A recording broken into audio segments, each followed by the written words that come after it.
What's up, everyone? Scott the TroutHammer here. So this video is going to be a top 5 lure video, but this video is sort of like an apology.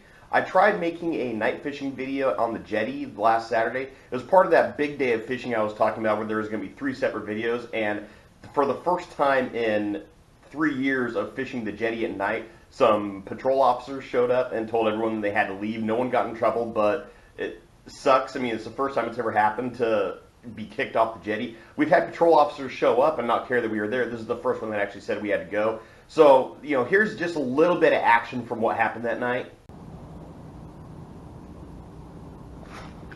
There we go.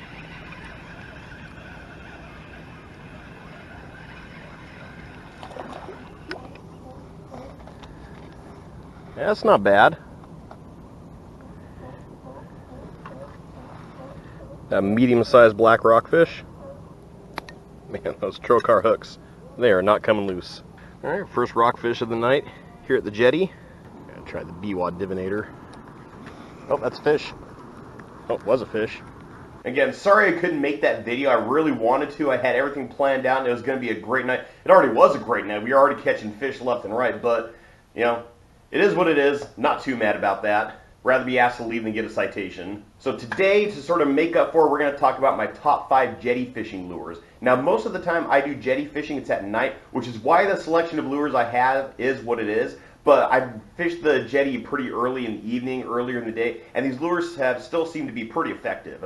We're going to talk about why I selected the lures I selected, how you fish them, things to look for. But before we get into it, I'm going to ask that you guys please subscribe to the channel. Trying to get this channel to grow to 1,000 subscribers, and I need your help to do that. So if you could, please hit that subscribe button down there, that notify bell up there, so you're going to be the first to see all the great content that's going to come from this channel. We're almost at 500 subscribers. We're getting really close, really fast. I'm going to do a couple giveaways once we get there. So if you want to get in on those giveaways, you got to subscribe today. And I'm giving shout-outs to new subscribers who subscribe to the channel between videos, and I got a lot of subscribers to give shout-outs for today. I've got shout-outs for Sally Beggs, JJ Hahn, Jason Swenson, Patrick McGee, Brown Eagle, Gus Sakuras, McKeena Fee, Gunny 7.26, and Chris Brown. Thank you guys so much for subscribing to the channel. You guys are the ones that are going to help this channel grow to 1,000 subscribers. It means the universe to me. It really does. And of course, thank you to all the new subscribers who subscribe who have their subscription setting on private. And I couldn't see your name, so I couldn't give you a shout out, but you guys know who you are. Thank you all the same. You guys are rock stars. Yep, you saw me. There you go, guys. That's a fish. There you go, guys. That's unreal! Oh, this is such an awesome looking fish. Oh, yeah! Alright, guys, check that out. So I'll just say real quick with the selection of lures I'm going to show is there's a common theme you're going to see across all the lures because of the conditions you fish in on the Jetty. So a lot of times at the Jetty, you're fishing in big kelp beds, you're fishing around rocks, you're fishing around big strands of seaweed, almost like snot grass in the ocean too. So you need things that are able to get through those conditions real well and still attract fish to a bite. And again, like I said at the start of the video, most of the fishing I do is at night, so there are also things that make noise and there are things that displace a lot of water, something that just makes a commotion and you get that reaction strike. I got a whole playlist of these top 5 lure videos that I've made for this channel. If you guys want to see the other ones, click that link that's going to be right up there. So my number 5 Jetty fishing lure is actually a really new addition. It's something that I just used at the Jetty for the first time, and I got some really, really large fish to hit this thing, and that is a BWatt Dominator.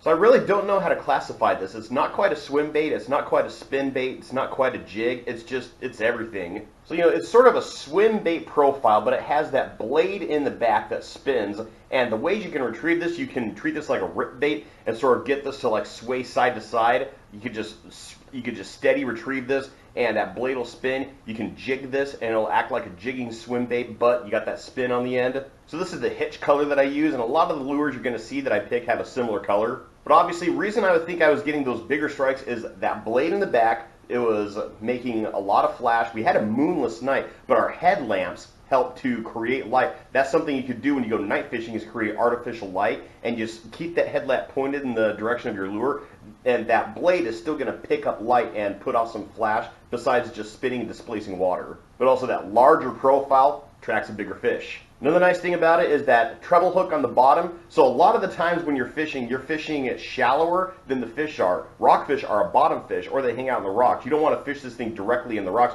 You want to fish this around or over the rocks. So you're going to be having fish come up to strike this. And that's where that treble hook on the bottom is really helpful, because if they're just coming up and even if they're just swiping at it, because a lot of times a reaction strike, you're just pissing the fish off and it's hitting it to get it away, you'll still hook up on the fish because of that treble hook on the bottom. But it's also nice if you're worried about getting this thing hung up, you can take that treble hook off and, pro tip, put another blade on the bottom. That's something I wanted to do at the jetty but didn't get a chance to do. The officers showed up like 20 minutes after we got there. My number 4 jetty fishing lure actually used to be my number 1 jetty fishing lure until a bunch of other stuff took over. Still works really well. It's a Berkley club tail swim bait. So this is a weighted swim bait, sort of works like a swim jig. So one of the reasons why this lure was so effective for so long is because of the weight of the lure. The way we'd fish this thing is we'd jig it up and give it like a 3-second fall, and during that fall it looked like a smaller fish going down to look for food, jig it back up, going back down, and that tail, I mean, look how much that tail could displace water. A lot of action in that plastic.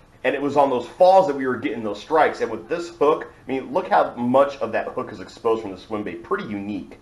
Kept with the white color on this swim bait because, like I've said, white's one of the best colors to use at night. White's just a color that stands out in any situation. But this is something that I would turn to if the fishing was really light, like the fish were real finicky. They weren't really willing to chase anything down. They just wanted an opportunistic meal. That's where I'd pull this thing out, because it's on that fall where it looks like something that's just unaware of its surroundings going down to feed. That's when the rockfish would come out from the rocks and hit this thing. Versus the Divinator, something where you're fishing it if you have a lot more of an aggressive bite where the fish are chasing down prey a lot more frequently. Used to be my number 1, but I'm going to show you some other stuff and why this became my number 4. My number 3 jetty fishing lure is a Rapala Lipless Crankbait. Now I can't remember the exact model crankbait this is, but it's a lipless crankbait and it's got a knocker in it. This one's unique. It has a magnetic knocker in it. These things on the side are magnets and it sort of like goes between them. I can't remember exactly what the box said, but it was something about the way the magnet reacts with the lure in the water and how that triggers fish. It was a clearance lure at Cabela's for like $3 and I picked it up and fell in love with it using it in one trip.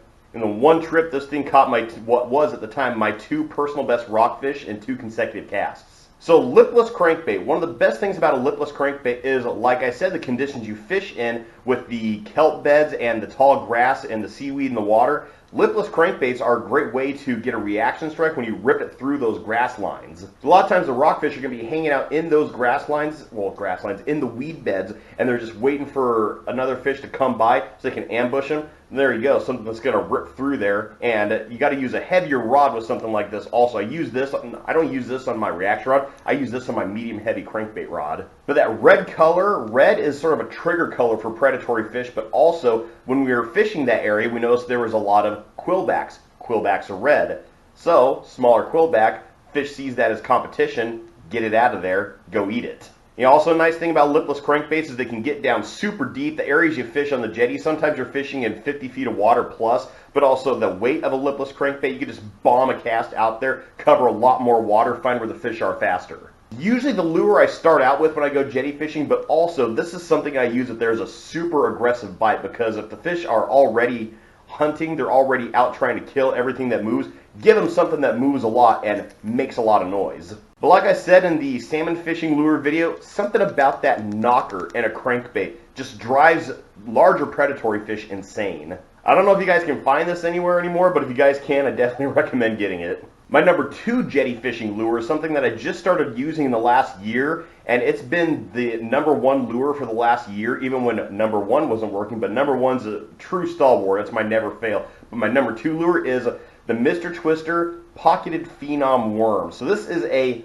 4-inch worm that has a curly tail, but it also has these pockets along the body. And this is something I put on a shaky head. This is something I put on a drop shot. Drop shot in particular seemed to work real well with this worm, because even if you're not moving the lure in the water, there is still current, especially in the jetty, so it's going to get that tail going, and this worm is real soft, so it's going to have a lot of action on its own. Now what I started doing is I started taking that lure marker that I got, the chartreuse one, and I started painting that curly tail chartreuse. Noticed a world of difference just doing that. But the best thing about this worm, the reason why this worm is so effective, is those pockets. So on a shaky head, that's putting off a lot more water displacement in the water, something that attracts a fish from a lot further away. But biggest thing, you can put scent in those. So I put like some shrimp oil in there, or some Procure scent, something for rockfish, and it just stays in there so much longer because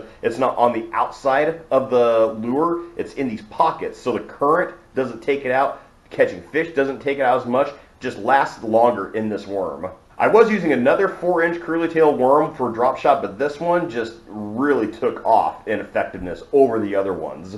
I mean, this is almost my number one. This almost has become my number one. It's getting to a point where I'm more willing to take this to the Jetty than my number one. Speaking of number one, this is Old Faithful. This is my tried and true. It's the Storm Curly Tail Minnow. Now, it's the same Storm Curly Tail Minnow that I talked about in that video I did where it's shopping for lures that work anywhere. This is something that works anywhere, especially on the Jetty. Can't tell you how many times I've gone to the Jetty, brought an entire tackle box with me. Nothing gets a look. Switch to this, fish every cast. I think it's something about the profile, something about the curly tail, something about the way this thing moves in the water, but I mean, rockfish, quillback, lingcod, this thing is just like, it's an all-round size for them, catches just about any size of fish. I've caught huge rockfish on this, I've caught tiny rockfish on this. So basically, with that said, if you're going for numbers, some of the other lures I talked about, like the Rapala, the BWatt Dominator, that's if you're going for a big bite. If you're going for numbers, or you just want to catch fish over and over again, this is the trick. The effectiveness of the lure and the price of the lure, every time I go somewhere that has it, I pick up a pack just to have more. I think I've gone through, like, seriously, maybe 30 of these. You know, this one's already pretty beat up, and I've only used this thing like 6 times, but that's how many fish it catches on the Jetty.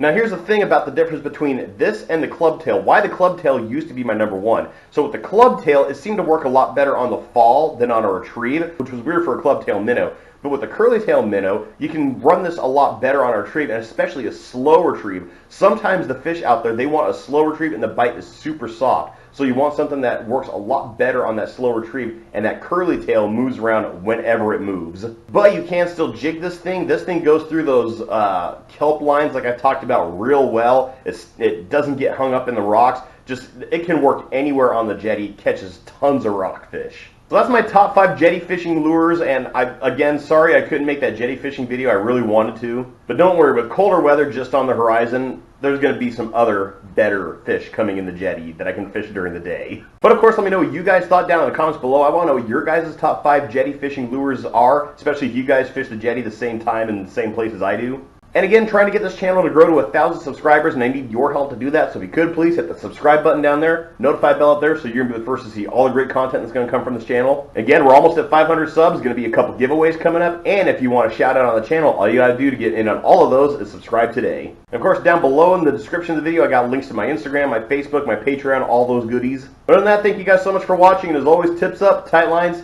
and have fun fishing.